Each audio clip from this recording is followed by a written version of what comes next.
Hello student, welcome to my channel all the best education. UP board परीक्षा 2025 में आने वाले कक्षा 10 के सामाजिक विज्ञान के 20 बहुविकल्पीय प्रश्नोत्तर जो 100% आएंगे इस परीक्षा में 2000 में 100% आएंगे, ये हमारी गारंटी है। सिर्फ आप इस वीडियो को पूरा देखें और जो भी क्वेश्चन है ऐसा ही क्वेश्चन टाइप आपको लर्न करना, ऐसा ही क्वेश्चन खोज कर आपको तैयारी करना है। तो ध्यान दीजिए, पहला क्वेश्चन कौन सा है।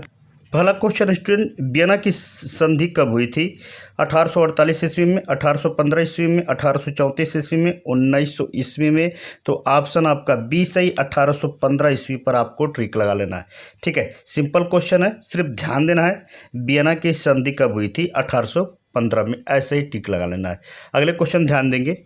दूसरा का क्वेश्चन है, हिंद स्वराज पुस्तक के लेखक महात्मा गांधी, सरदार पटेल, सुभाष चंद्र बोस, बाल गंगाधर तिलक। तो इसमें गांधी से रिलेटेड है, इस पर आपको ट्रिक लगाना है। ऑप्शन ए सही, ए पर आपको ट्रिक लगा लेना है। जो हिंद स्वराज महात्मा गांधी जी ने क्या किया था? राइट किया था। अगले क्वेश्चन ध्यान देंगे। अगले क्वेश्चन क्या है? रिंडर पेस्ट का संबंध है पेड़ पौधे की बीमारी से, मवेशी की बीमारी से, महामारी से, इनमें से कोई।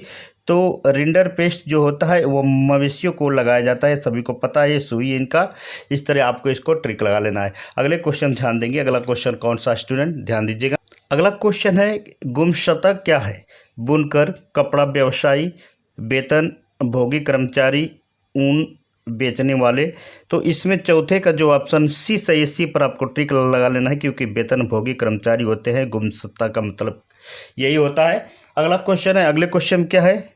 गुलामगिरी की पुस्तक के लेखक कौन है? ठीक है, सरदार पटेल पहला ऑप्शन है, महात्मा गांधी है, सावित्रीबाई फुले है, या ज्योतिबाई फुले है।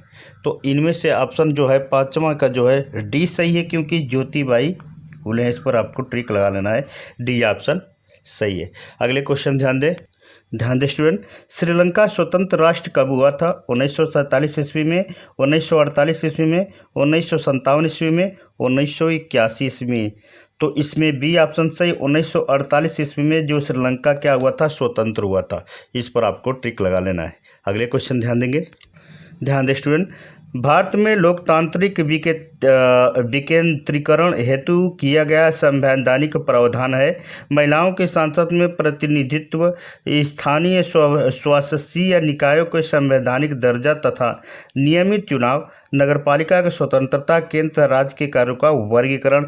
तो सातवें का जो ऑप्शन है वो बी से ये बी पर आपको ट्रिक लगा लेना है। ठीक है, सिंपल है। इसके बाद अगले क्वेश्चन ध्यान देंगे। अगला क्वेश्चन स्टूडेंट, भारत में संविधान की दृष्टि से कौन सा कथन सही है? सनातन भारत की राजकीय धर्म है, अल्पसंख्यकों की उनकी जनसंख्या के अनुरूप प्रतिनिधित्व है, धर्म के आधार पर भेदभाव के अभाव है, ईसाइयों के विशेष अधिकार है। तो इसमें आठवां का ऑप्शन जो है आपका बी सही, बी पर आपको ट्रिक लगा लेना, क्योंकि इसमें जानते हैं क्या है, अल्पसंख्यकों को उनकी जनसंख्या के अनुरूप प्रतिनिधित्व होता है। इस पर आपको ट्रिक लगा लेना, इंपॉर्टेंट है, ध्यान दीजिएगा। अगला क्वेश्चन है, निम्नलिखित में से कौन सबसे बड़ा लोकतांत्रिक देश है? Bharat, Britain, America, Sri Lanka. तो नौवां का ए सही, क्योंकि भारत सबसे बड़ा क्या है? लोकतांत्रिक देश है। इस पर आपको ध्यान देना है। अगले क्वेश्चन ध्यान देंगे। ध्यान दें स्टूडेंट। एक दलीय व्यवस्था को बढ़ावा देती है, लोकतांत्रिक व्यवस्था को, अधिनियमवादी व्यवस्था को, कुलीन तंत्र को, राजतंत्र को। तो 10वां का जो है सी ऑप्शन सही है, इस पर ट्रिक लगा लेना है। कुलीन तंत्र पर आपको ट्रिक लगा लेना है, जो एक दलीय व्यवस्था को बढ़ावा देती है, कुलीन तंत्र। ठीक है। अगला है, श्वेत क्रांति संबंधित है दुग्ध उत्पादन से, गेहूं उत्पादन से, मत्स्य उत्पादन से, मोटे अनाज के उत्पादन से। तो 11वां का ए सही है, दुग्ध उत्पादन से श्वेत होता है, श्वेत में सफ़ेदा होता है, सफ़ेद होता है, तो इसलिए आप दूध उत्पादन पर लगा लीजिएगा। अगले क्वेश्चन ध्यान दें। अगला क्वेश्चन स्टूडेंट, सोपान कृषि की जाती है उत्खात भूमि में, ढलान वाली भूमि में, मैदानी भूमि, मरुस्थली भूमि में। ये ढलाने वाली भूमि में किया जाता है, जो उत्तराखंड में इसकी क्या होती है? खेती होती है। इस बात को आपको ज्ञात होना चाहिए। ठीक है, सोपान जो होता है ढलान वाली भूमि पर ही खेती किया जाता है, इसको आपको ज्ञात कर लेना है।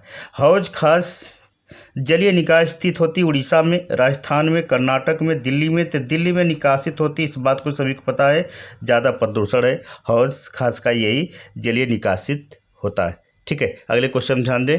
अगला क्वेश्चन स्टूडेंट, सबसे लंबा राष्ट्रीय जलमार्ग है हल्दिया से इलाहाबाद, सदिया से दुबरी, केरला में पश्चिमी तटीय नहर और काकीनाडा से पुंजेतरी।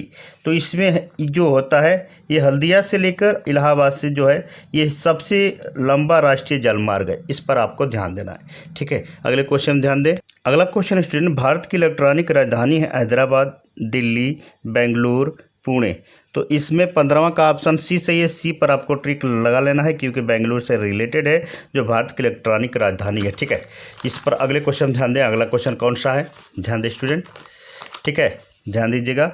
अंतर्राष्ट्रीय व्यापार को उदार बनाने का उद्देश्य है IMF का, WTO का, नाटो का, NATO का, विश्व बैंक, वर्ल्ड बैंक का है। तो इसमें जानते हैं कौन सा ऑप्शन सही है। 16 का जो है बी सही है, WTO पर। ठीक है, इस पर आपको ट्रिक लगाना। अंतर्राष्ट्रीय व्यापार का उदार बनाने का उद्देश्य WTO है। ठीक है, अगला क्वेश्चन है, अगले क्वेश्चन ध्यान दें। अगला क्वेश्चन स्टूडेंट ध्यान दीजिएगा, कह रहा है कि वर्ष 2017-18 में द्वितीय क्षेत्र में कितने प्रतिशत श्रम को रोजगार प्राप्त था। 49%, 11%, 15%, 25%। तो 15% जो था, जो 2017-18 से द्वितीय क्षेत्र में जो श्रम का प्राप्त जो था वो 15% था। इस बात को आपको ज्ञात होना चाहिए। ठीक है, ऐसा ही क्वेश्चन पर तैयारी करना है। अगले क्वेश्चन ध्यान दें। अगला क्वेश्चन स्टूडेंट, वर्ष 2019 में भारत में जन्म के समय संभावित आयु कितनी थी। 68.8 वर्ष, 72.8 वर्ष, 75.8 वर्ष और 67.8 वर्ष। तो 19वां का जो ए सही है, जो 68.8 वर्ष पर आपको ट्रिक लगा लेना है। ठीक है, अगले क्वेश्चन ध्यान दें। अगला क्वेश्चन क्या कर रहा है, वर्ष 2012 में भारत के प्रति 1000 ग्रामीण परिवारों में कितनी प्रतिशत परिवारों के साख का स्रोत व्यावसायिक बैंक थे। 33%, 18%, 25% और 40%। तो ऑप्शन 25% आपका सही है। इस पर आपको ट्रिक लगा लेना है क्योंकि प्रति हजार ग्रामीण जो थे, ग्रामीण परिवारों में कितने प्रतिशत परिवार के साथ स्रोत था, 25% स्रोत था। ठीक ना, ये 20 क्वेश्चन बहुत इंपॉर्टेंट है आपके लिए। हम तेज़ी से 20 क्वेश्चन को हमने क्या किया बताया है, ऐसे ही क्वेश्चन पर आपको प्रैक्टिस करना है। ठीक है ना, ये वीडियो कैसा लगा जरूर हमें कमेंट करें। एक बात पर ध्यान दीजिए स्टूडेंट, जितने भी हमने वीडियो डाले हैं सब मेहनत करके डाले हैं, इंपॉर्टेंट है। आपको सिर्फ लाइक करना है और इसको शेयर करिए, बस इतनी छोटी सी रिक्वेस्ट है, ये जरूर कर दें। अगले वीडियो मिलते हैं, नमस्कार।